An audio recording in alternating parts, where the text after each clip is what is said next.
Hello friends, welcome to my channel Chemist Hub. Friend, आज के इस वीडियो में हम लोग बात करेंगे प्रेगनेंसी के थर्ड ट्राइमेस्टर के बारे में, यानी कि आपकी प्रेगनेंसी का 7वां, 8वां और 9वां महीना कैसा होगा।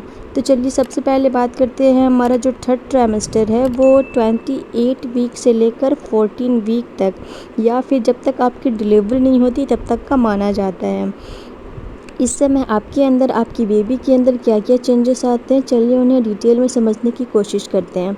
सबसे पहले जानते हैं बच्चे में क्या क्या चेंजेस आते हैं। तो आप देखेंगे कि फर्स्ट और सेकंड ट्राइमेस्टर में बेबी का वेट धीरे धीरे बढ़ता है, लेकिन थर्ड ट्राइमेस्टर में आते आते बेबी का वेट बहुत तेज़ी से इंक्रीज़ करना स्टार्ट हो जाता है। इसके साथ साथ आप देखेंगे कि बेबी जो आपका 7 मंथ में 1 kg का था, वो 9th मंथ का आते आते उसका वेट 2 से 4 kg तक बढ़ जाता है। जी हाँ, 4 kg तो बहुत कम केसेस में देखे जाते हैं, लेकिन 3 से 3.5 kg आपका बेबी अप्रॉक्स हो जाता है।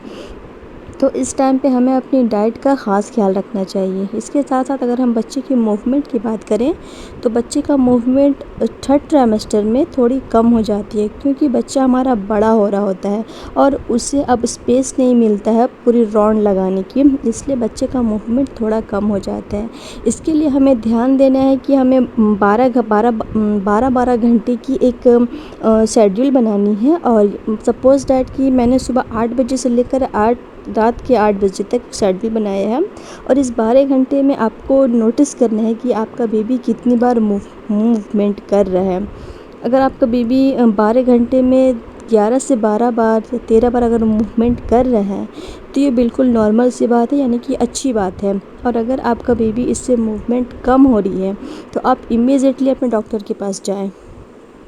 डॉक्टर कुछ टेस्ट लिखेगी, कुछ अल्ट्रासाउंड लिखेगी, जिसमें बच्चे की कम मूवमेंट होने के कारण को पता करेगी। अगर कोई इशू होगी तो उसे रिसॉल्व करेगी।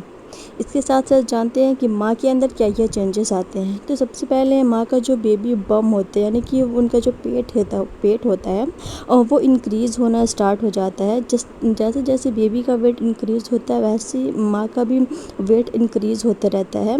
इसके साथ साथ उन्हें मेंटली और फिज़िकली लेबर पेन के लिए रेडी होना होता है। मूवमेंट को कैसे डिसाइड करेंगे, तो सुबह के 8 बजे से लेकर रात के 8 बजे तक आपको ये नोटिस करना है कि आपकी बेबी कितनी बार मूवमेंट कर रही है।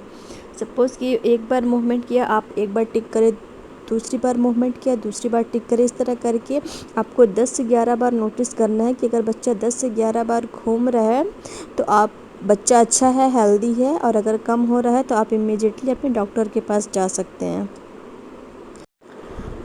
थर्ड ट्राइमेस्टर में माँ का वेट बहुत तेज़ी से इंक्रीज़ होता है। तो इस टाइम पे माँ को क्या क्या करनी चाहिए। सबसे पहला आपको ये कि आपको अपनी डाइट का ख्याल रखना है, और इस टाइम पे आपको नारियल पानी रेगुलर पीनी है। पानी आपको ज़्यादा मात्रा में पीना है।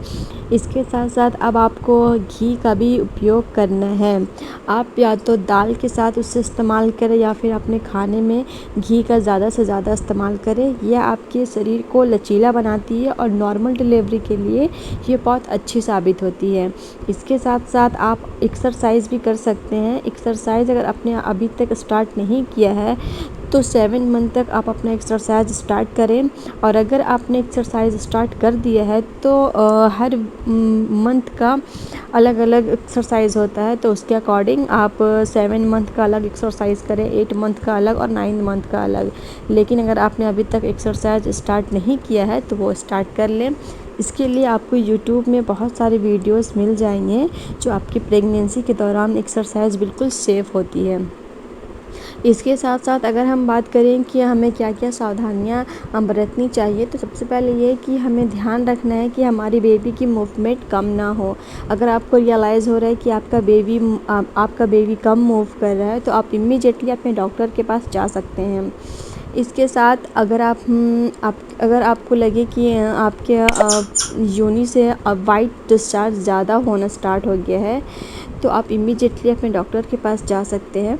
और आपको पता होना चाहिए कि आपका जो लेबर पेन है वो लेबर पेन दो तरह के होते हैं, एक फेक लेबर पेन और एक रियल लेबर पेन। तो हम कैसे मालूम करेंगे कि हमारा फेक लेबर पेन है या रियल लेबर पेन है? तो इसके लिए आपको ध्यान रखना है, आपका जो फेक लेबर पेन होगा वो हमेशा 5 मिनट 10 मिनट 15 मिनट के लिए होगा और वो ऑटोमेटिकली बंद भी हो जाएगा। इसी तरह से वो कंटिन्यूसली नहीं रहेगा, कभी होगा कभी नहीं होगा। इस टाइम पे तो वो आपका फेक है लेबर पेन है। रियल लेबर पेन आपका 10 से 12 घंटा कंटिन्यूसली पेन होना स्टार्ट होगा। पेन कहाँ होगा वो भी मैं आपको बताती चलूँ, आपके कमर में और आपके नाभि के नीचे। जी हाँ, यही दो एरिया में आपको जो लेबर पेन है वो ज़्यादा एहसास होंगे। और वो कंटिन्यूसली अगर आपको लेबर पेन स्टार्ट हो रहा है और ऑटोमेटिकली वो बढ़ता ही जा रहा है तो ये एक रियल लेबर पेन है। आप इमीडिएटली अपने डॉक्टर के पास जाएं और डॉक्टर से कंसल्ट करें। इसके साथ साथ आपको अच्छी नींद भी लेनी है और इस टाइम आपको सोने में भी प्रॉब्लम हो सकती है, क्योंकि जो आपका जो पेट है वो ज़्यादा बढ़ा हुआ है। तो आपको करवट लेने में थोड़ी प्रॉब्लम हो सकती है, लेकिन कोशिश करें आप ज़्यादा से ज़्यादा लेफ़्ट करवट यानी कि बाएं करवट में सोने की कोशिश करें।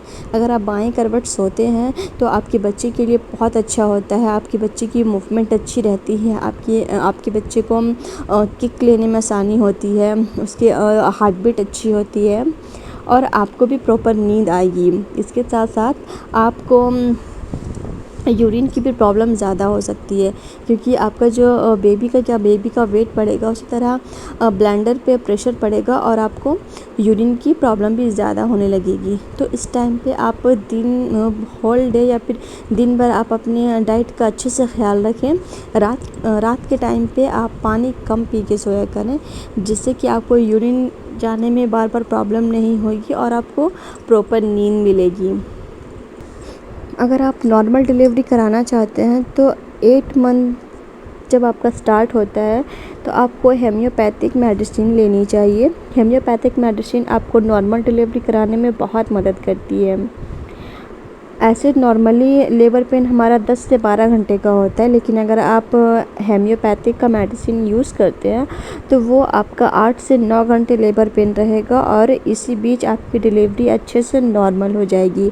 फ्रेंड, अगर आपको ये वीडियो अच्छी और इन्फॉर्मेटिव लगी हो तो चैनल को लाइक शेयर सब्सक्राइब करें, दोस्तों के साथ ज़रूर शेयर करें। मिलते हैं आपको नेक्स्ट वीडियो में, तब तक आप अपना ख्याल रखें, हेल्दी रहें, स्वस्थ रहें। धन्यवाद। Thanks for watching.